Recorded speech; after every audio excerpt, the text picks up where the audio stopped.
Welcome back, you guys. Chris Wrestling Reviews back again with the Wrestlepalooza review video. Now, of course, John Cena came out with about 50 kids, you guys, hyping them up, hyping the crowd up. Of course, with other kids they're out there wearing the blue and yellow. Brock Lesnar would pack up John Cena, you guys, and I was like, God dang! And the way how he planted him. Correct me if I'm wrong, you guys, down in the comments below. I think it was 6 F5s because John Cena, was trying to draw the shoulder tackles, to Brock Lesnar, and got him down with like the third one. And then of course, Brock is like legitimately a ass kicking machine. And of course, like I said, Brock, I thinking Brock was saying like in his mind, I know something you won't get up from. So I was definitely happy about how he actually won, you guys. And with that being said, John Cena, of course, was trying to showcase that he can beat Brock Lesnar. But with that, you guys, he didn't. So with that, Brock Lesnar, of course, became victorious. And of course, if you are, Brock is always, Brock is always hunting people, you guys. And when he hunts you and, he gets out the ring and he gets ready to walk around, John Cena made a sudden move. He turned his head, and that's when he went back up the ring. And the referee was trying to please him to stop. And that's when Brock Lesnar freaking just went up there and F5 the referee, planted that man like a fish. And I was like, God dang. Of course, the kids were crying. And we also got where Paul Heyman introduced Brock Lesnar, you guys. And nobody can do it as great as Paul Heyman to actually hype Brock Lesnar, up, you guys. And it was definitely a phenomenal moment for Brock to have Paul Heyman to introduce him. And with that being said, you guys, you seen John Cena walk up the ramp, and he was pretty much upset that it was his last time and that he lost. And yeah, a lot of people are mad that he lost, but it is kind of sad. But then again, people are gonna start complaining that Brock actually lost his return match after being gone for like what, a year and 18 months or 2 years or something like that. Of course, you would see here where the Undertaker came out there on his motorcycle, and he looks at Stephanie and turns his head one time. And after that, he gets off his motorcycle, you guys, and that's where he asked Stephanie, would she be okay with being the first woman inducted into the 2026 Hall of Fame?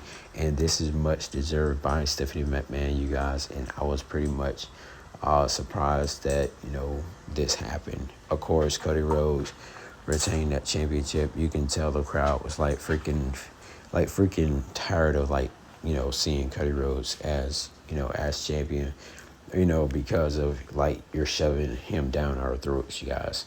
Kind of like how Vince did Cena. Anyway, it's definitely sad that Drew McIntyre actually lost his match. He hasn't had a legitimate championship run since 2020. And with that being said, you guys, Drew McIntyre, I don't know what to say for him. I heard some kind of reason that Triple H don't have no plans for him or whatever. But the Braun Brawns, you guys, would win their tag team match against the multi-time world tag team champions, the Usos. Of course, we get, Braun Breaker, he was doing his thing in there. Bronson was doing his thing, and Usos doing their thing. But of course, you guys, I wanted to say that LA Knight was the special guest referee, where it was announced during the pre-show and everything like that. So of course, LA Knight and Jey Uso, were definitely battling with each other and all that, you guys. And then we ended up seeing where Jimmy ends up putting up Jay, and they both get spirit to the table. Jay also had, came with the chair and laid out, Braun Breaker.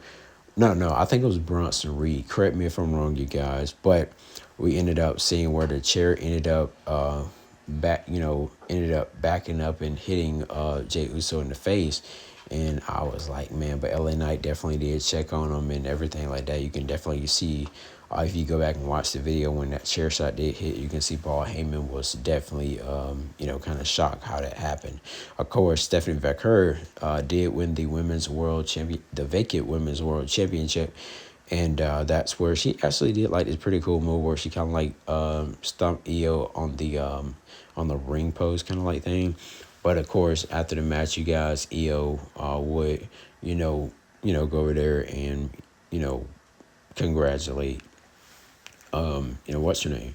Now I do feel like WWE definitely did do a phenomenal job, with bringing her father all the way from Chile to the U.S. You guys to see his daughter win the championship. She had at one point she had a option where they go AEW to get a whole lot of more money or go to WWE, you guys. And that she said she always wanted to go to WWE. And, that's why she didn't choose AEW. And so, I mean, I don't blame you. I mean, WWE is a big place. Like, people are going to know you longer you're there. Now, CM Punk, you guys, and CM Punk and AJ Lee did win their match. Now, I did like this match because this match was like very entertaining, very interesting of how they actually did everything, especially like with CM Punk and Becky Lynch, and like CM Punk put Becky Lynch in the in the sharpshooter, which was pretty cool. AJ Lee would lock the spider kind of like maneuver on Seth Rollins, and of course, you guys. That's where they were trying to go for the that Becky Lynch slam thing. Seth Rollins and Becky Lynch were trying to do it on CM Punk and AJ Lee. But of course, you guys, Rollins actually went to the table first. CM Punk gets back up, you guys. And of course, they do their thing. And then we ended up getting where Becky Lynch was like tapping AJ Lee's leg to tap out. And then she tapped herself and then she tapped her. She was just tapping everywhere. Like, man, this legitimately hurts. Now, Becky Lynch, I'm not sure if this is her first time tapping out or what. Now, we did get where they had like an interesting entrance to where they were up on a post and they came out and they kind of somewhat mixed Seth Rollins on with Becky Lynch after they was getting down toward the ramp. Now, with that being said, you guys, we did see like, of course, the hype up fist fight thing, you guys, where they kind of, start punching each other. And I was definitely happy with that. And we also, we got where, the hand got raised. And, of course, CM Punk, AJ Lee, they smooched and all that. But it was a pretty cool Wrestlepalooza. So now, I give my review of Wrestlepalooza. Now, the favorite two matches I had was the CM Punk and AJ Lee versus Seth Rollins and Becky Lynch. One of my favorite matches. Next match I would have to say was the Stephanie McMahon versus Io Sky. Definitely a banger of a match for sure. Now, of course, Asuka, she's going to definitely have something to say about this. And I feel like this feud is going to be a great feud between Io and Asuka. But we'll see how it goes, you guys. And one more thing, you guys. Tonight, of course, is Monday Night Raw. I'm recording this video at 5:15 a.m. in the morning, you guys. Right before I had to actually go to work. I had a very long weekend. I wasn't able to do my Wrestlepalooza video, yesterday at all. I was tied up. I was busy. And especially Saturday, I had a very long day. But, still, again, you guys, I wanted to drop this video for you guys because I know you guys probably wonder where my video was for SmackDown. I didn't do one because I wanted to do one for Wrestlepalooza. But like I said, very busy weekend, got tied up and all that good stuff. But anyways, like, comment, subscribe to Chris Wrestling Reviews here on YouTube.com. I got a Monday Night Raw review coming up probably a little bit after the show. Long as I don't get tired, you guys, and long as they put on a good show and I don't get sleepy during the show, I should be fine. Like, comment, and subscribe once again to Chris Wrestling Reviews here on YouTube.com. Till next time, you guys, I'll see you guys later. Peace.